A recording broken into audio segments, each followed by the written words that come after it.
Ada namanya tugas memberikan tempat tinggal kepada anak dan istri. Yang ketiga ada yang namanya tanggung jawab. Apa itu tanggung jawab? Tanggung jawab agama. Karena Fauzan Hanafi Saifullah ketika ijab kabul menikah dengan istri, maka lepas tanggung jawab kedua orang tuanya kepada istri tadi. Itu mutlak tanggung jawab kita dunia dan akhirat. Baik itu dalam segi makan minumnya, tempat tinggalnya, kemudian agama, ini mutlak udah tanggung jawab kita. Udah lepas tanggung jawab kedua orang tua. Maka yang kewajiban tadi ngasih makan minum anak istri tadi itu. Jadi dalam kata Rasulullah yang wajibkan sekali. Kalau lebih dari sekali itu kita ada hadiah kepada orang tua. Namun kita menafkahi istri dan anak kita, memberi makan minum mereka ini kan dengan semampu kita. Yang diperintahkan Allah memberi makan anak minum ini, makan minum istri dan anak ini dengan semampu kita. Dan tidak mesti kita kasih makan yang enak-enak, makan ayam, makan rendang, makan daging, tidak mesti. Dengan semampu kita, berapa kita mau, tergantung beberapa rezeki yang kita dapat dengan semampu kita. Dan kita memberikan makan dan minum kepada anak istri ini, kan? Ketika nanti di akhirat nanti, maka kita memberikan nafkah makan minum kepada anak dan istri. Walaupun semasa di dunia istri tak pernah kita kasih makan enak, seumur hidup contohnya makan sagu ya nak pernah makan enak, tak pernah makan enak, kan? Betul, tak pernah makan enak lah istri dan anak kita nafkahi. Namun nanti di akhiratnya Allah Subhanahu wa taala, istri dan anak kita ini tidak akan tuntut kita. Ya Allah, dulu semasa ada di dunia kami tak pernah dikasih makan enak sama suami kami, tak pernah dikasih makan enak sama bapak kami. Tak pernah, besok takkan menuntut istri dan anak, dan Allah pun tak tuntut. Kenapa kau tak kasih makan enak anak istri? Tak dituntut Allah. Kemudian yang kedua tugas. Apa itu tugas? Memberikan tempat tinggal kepada istri dan anak. Tempat tinggal ini tidak mesti rumah mewah, tidak mesti rame, kemudian tak mesti lengkap fasilitas dalam rumahnya. Contoh misal ada AC, ada kulkas, ada televisi, lengkap lah perabotan rumah. Tidak mesti. Kita memberikan tempat tinggal kepada anak istri ini cukup terhindar dari panasnya matahari, terhindar dari hujan. Walaupun rumah kita ini berlantaikan tanah, dindingnya bolong-bolong, atapnya bolong-bolong, ya kan? Dan itu nanti ketika di akhirat nanti istri dan anak pun tak tuntut. Walaupun semasa kita bersama istri dan anak tak pernah kita belikan istri ini rumah. Tak bisa, karena kita tak mampu untuk membelikannya. Fasilitas dalam rumah pun tak mampu kita belikan. Namun nanti di akhiratnya Allah Ta'ala, istri dan anak ini tidak akan tuntut kita. Walaupun rumah tak bisa kita belikan, walaupun kita nyewa, ngontrak, terus sampai mati. Dan Allah pun tak akan tuntut. Ini yang kedua. Kemudian yang ketiga, tanggung jawab agama. Ini kan?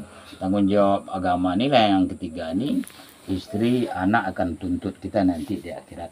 Apabila semasa kita hidup dengan istri, semasa kita membesarkan anak, ya kan? Semasa di dunia, istri kita tak sholat, tak pernah kita ingatkan, tak pernah kita ajarkan, tak pernah kita tegur dia berbuat salah, dan dia tidak sholat, tak pernah kita rangkul dia untuk sholat, tak pernah kita ajak dia untuk taat kepada Allah. Dia tak sholat, kita biarkan aja, tidak ada kerisauan dalam diri kita, ya kan? Karena dia istri dan anak ini tanggung jawab kita dunia dan akhirat.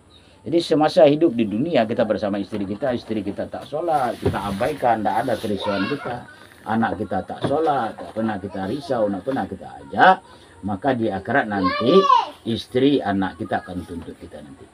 Seandainya Fauzan Hanafi Saifullah semasa di dunia ini, seandainya Fauzan Hanafi dan Saifullah taat kepada Allah nih, beriman, beramal, rajin sholat, rajin puasa, rajin baca Quran, rajin berzikir, tapi istri dan anak tak sholat, tak mengamalkan agama, jangan harap akan masuk surga.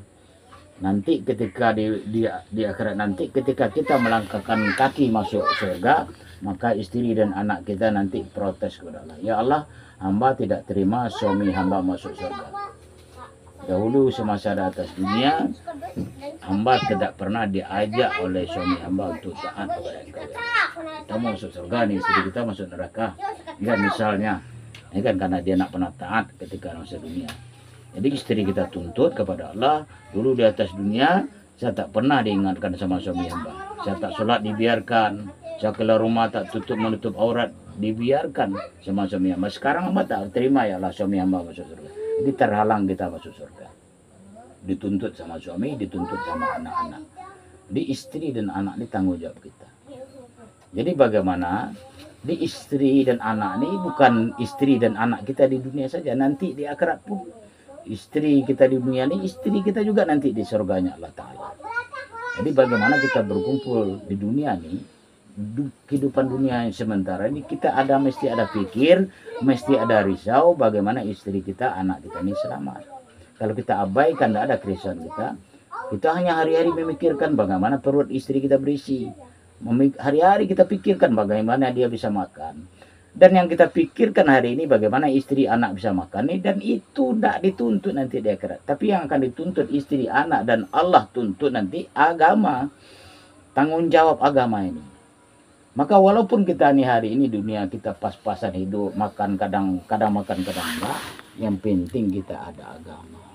Kita ada taat kepada Allah, kita taat kepada Allah, istri taat kepada Allah, anak-anak kita taat kepada Allah. Karena kita sebagai laki-laki ini, kita ini pemimpin, khalifah. Jadi yang akan menuntut kita nanti bukan istri dan anak saja. Kata Nabi, ada 4 saudara perempuan yang terdekat, yang pertama sekali yang akan menuntut kepada kita nanti. Kita tidak pernah ingatkan dia nak sholat, dia tidak beramal, tidak pernah kita ingat dia, maka akan tuntut kita nanti. Siapa itu wanita? Saudara perempuan yang terdekat itu, yang pertama istri kita, yang kedua anak perempuan kita, yang ketiga orang tua perempuan kita, kemudian saudara perempuan kita, adik perempuan kita, kakak perempuan kita. Apabila semasa di dunia dia tidak sholat, dia tidak taat, kita tidak pernah ajak, tidak pernah kita rangkul, maka mereka akan bentuk kita nanti. Jadi kehidupan dunia ini sebentar, tak lama, paling lama 67 tahun.